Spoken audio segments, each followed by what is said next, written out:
Foot, le miroir du football de la diaspora congolaise.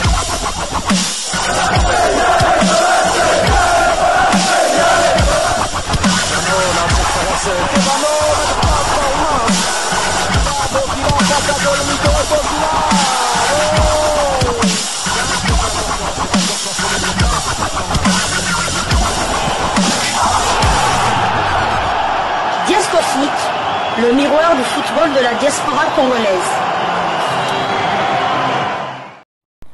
Vous êtes sur Diasco Foot, le miroir du football de la diaspora congolaise. Diasco Foot vous dit bonjour, tout le plaisir est pour nous de vous retrouver, mais surtout de savoir que vous êtes nombreux en train de suivre votre chaîne YouTube dédiée uniquement aux footballeurs de la diaspora congolaise. C'est l'heure de partager avec vous quelques news que nous avons pu récolter pour vous, des news concernant certains de nos internationaux ou des binationaux qui se sont illustrés dans leurs clubs respectifs. Et cela dans le cadre de cette première livraison sportive de ce lundi 11 novembre 2024. Une livraison que nous débutons par les Pays-Bas où l'on disputait la 12e journée de Eredivisie. Samuel Bastien et le Fortuna Sittard se sont inclinés sur le terrain du PEC Zwolle, score final 3-1. Et sur PEC Zwolle qui joue là-bas, on a dressé son portrait au début de cette semaine ou en fin de semaine passée. Il s'agit de Dylan Mbayo. Et Dylan Mbayo s'est illustré. À lui seul, Dylan Mbayo a foudroyé le Fortuna. Déjà auteur de 2 passes décisives la semaine dernière, l'ailier a récidivé de la plus belle des manières en inscrivant un doublé et en délivrant une passe décisive. Le belgo-congolais de 23 ans remonte son compteur but à 3 réalisations et 6 passes décisives. Je pense qu'il doit être le meilleur passeur de la Eredivisie. C'est tout à fait énorme. Hein. Il faut préciser que c'est le fils d'un ancien international congolais. Tout à fait, le fils de Mbayo Mbayo Kibemba, Marcel pour les intimes. Mbayo aussi là, pour ceux qui suivent la musique congolaise. Pour les Mabanga, oui. Et grâce à sa performance XXL, il a été logiquement élu homme du match de la rencontre. Samuel Bastien, quant à lui, aussi titulaire pour la 2e fois consécutive, a disputé l'intégralité de la partie. Son temps de jeu est de 674 minutes sur les 1238 de son équipe. Il a joué 12 matchs sur 13. Il a délivré une passe décisive cette saison. Le Fortuna est 7e d'Eredivisie avec 17 points. Il compte 5 victoires, 2 nuls et 5 défaites. 13 buts marqués et 16 encaissés. Après la trêve internationale, le Fortuna accueillera Twente le samedi 23 octobre pour le compte de la 13e journée de Eredivisie. Toujours aux Pays-Bas, le Sparta Rotterdam s'est incliné 1-0 sur le terrain de Groningen. La pépite brésilo-congolaise Metino Silou avait débuté sur le banc avant de faire son entrée au jeu à la 46e minute. Son temps de jeu cette saison est de 421 minutes sur les 1284 de son équipe. Il a joué 10 matchs sur 13. Le Spartak de Rotterdam est 15e d'Eredivisie avec 11 points. Il compte 2 victoires, 5 nuls et 5 défaites.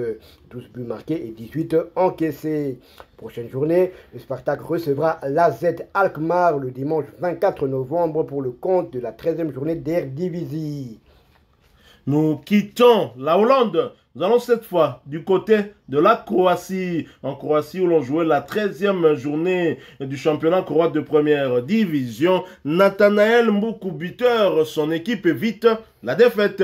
Nathanaël assure parfaitement son rôle de joker cette saison. Le Léopard a inscrit avant-hier, samedi 9 novembre 2024, son 2e but en Ligue HNL. Première division croate bien évidemment. Et c'était lors du partage des points entre le Dynamo Zagreb et Gorica. Score final, 2 buts partout. Entré à la 67e minute de jeu alors que son club était mené 1-2, l'international congolais surgissait tel un héros pour éviter le revers de son club à domicile. Et c'est à la 86e minute, dans un cafouillage en pleine surface de réparation des visiteurs, que Nathanaël Mboukou sortait une frappe imparable du gauche à l'entrée de la surface de réparation pour égaliser. Le dossard 21 n'aura laissé aucune chance au portier adverse sur sa reprise de volée. Avec son deuxième but avec le Dynamo Zagreb en 4 apparitions, Nathanaël Mboukou évite ainsi la défaite de son club en championnat. Rappelons que le Léopard a inscrit ses 2 buts en quittant à chaque fois le banc tel un fiston Maël Kalala dans la tanière. Son temps de jeu cette saison est de 146 minutes sur les 1258 minutes possibles. Mboukou a participé à 6 des 12 matchs avec son club avec à la clé 2 buts inscrits et 2 buts plutôt importantissime. Après ce partage, le Dynamo Zagreb occupe la 2e place du championnat avec 7 victoires, 3 nuls et 3 défaites. 30 buts inscrits contre 17 encaissés. Prochain rendez-vous, ce sera pour le compte de la 8e, de finale de la Coupe de Croatie et un déplacement sur le terrain du même adversaire, HNK Gorica, le mercredi 20 novembre 2024 sous le coup de 13h30 du Kinshasa, 14h30 heure du Saké. Nous sommes à l'est de la République démocratique du Congo. Nathanaël Mboukou en difficulté dans son club depuis le début de saison. Il n'a pas encore débuté le moindre match avec le Dynamo Zagreb. Il n'a pas encore joué la moindre seconde en Ligue des Champions, je le déplore. Et pourtant son club fait quand même un parcours magnifique après un début catastrophique. On se souvient de la cuisante défaite 9 buts à 2 à l'Alliance Arena de Munich.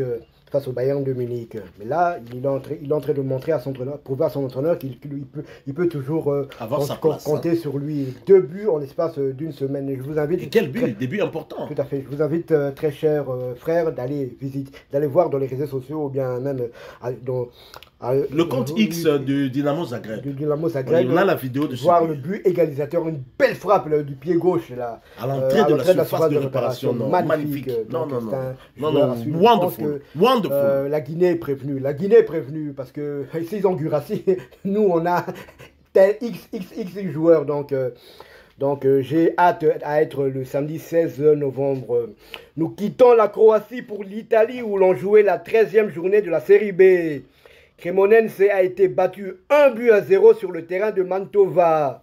Charles Piquel était sur le banc en début de match avant de faire son entrée au jeu à la 69e minute.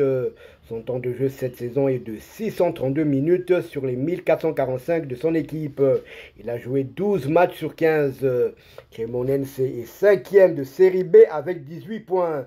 5 victoires, 3 nuls et 5 défaites. 18 buts marqués et 17 encaissés.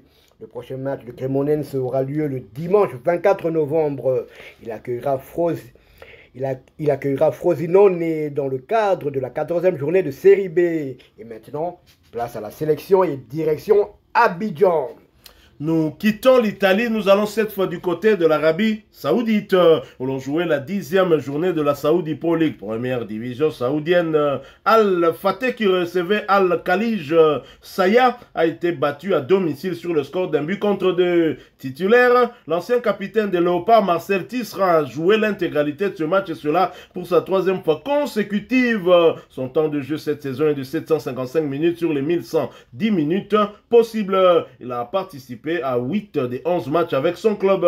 Après ce succès à l'extérieur, Al-Khalij est 6e de la Saudi Pro League avec 5 victoires, 1 nul et 4 défaites, 12 buts inscrits contre 12 encaissés. Prochain rendez-vous pour Tisserand et ses coéquipiers, ce sera pour le compte de la 11e journée du même championnat, la réception d'Al-Hilal. Réception de l'équipe chère à Neymar, Mitrovic, et même le défenseur central sénégalais de là aussi, Bonou, le gardien, le portier marocain. Ce match est prévu pour le samedi 23 novembre 2024 sous le coup de 18h heure de Kinshasa, 19h heure de Goma à l'est de la République démocratique du Congo. J'allais dire maintenant place à la trêve internationale, mais lui sera au repos à la maison chez lui. Si bien évidemment en Arabie Saoudite le championnat va s'arrêter aussi, je pense que ce sera le cas. Et donc des regrets pour Marcel Tisserand certainement. Il pourra quand même aller encourager nos léopardos qui seront en stage du côté tout à fait, Il peut venir leur apporter aussi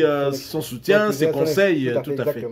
Voilà, nous sommes arrivés à la fin de cette première livraison sportive qui ouvre justement cette semaine, hein, la semaine où les Léopards seront face au Sili national de Guinée le week-end prochain à Abidjan dans le stade Alassane Ouattara d'Ebimpe. Et bien évidemment, nous espérons que ce match va se terminer à l'avantage de nos fauves déjà qualifiés, mais qui doivent conforter leur première place pour le compte du tirage au sort des éliminatoires de la CAN Maroc 2025 et éviter ainsi d'entrer dans la phase de groupe avec déjà des cadors, des mieux positionnés dans le classement FIFA et même lors de ces éliminatoires. Si vous avez aimé cette première livraison de ce lundi 11 novembre 2024, laissez-nous un maximum de j'aime. Merci de partager avec nous en commentaire votre point de vue. Surtout, si vous êtes nouveau, abonnez-vous sur cette chaîne Diasco Foot. Sachez que nous sommes le miroir du football de la diaspora congolaise. Agrandissez cette famille et n'oubliez pas d'activer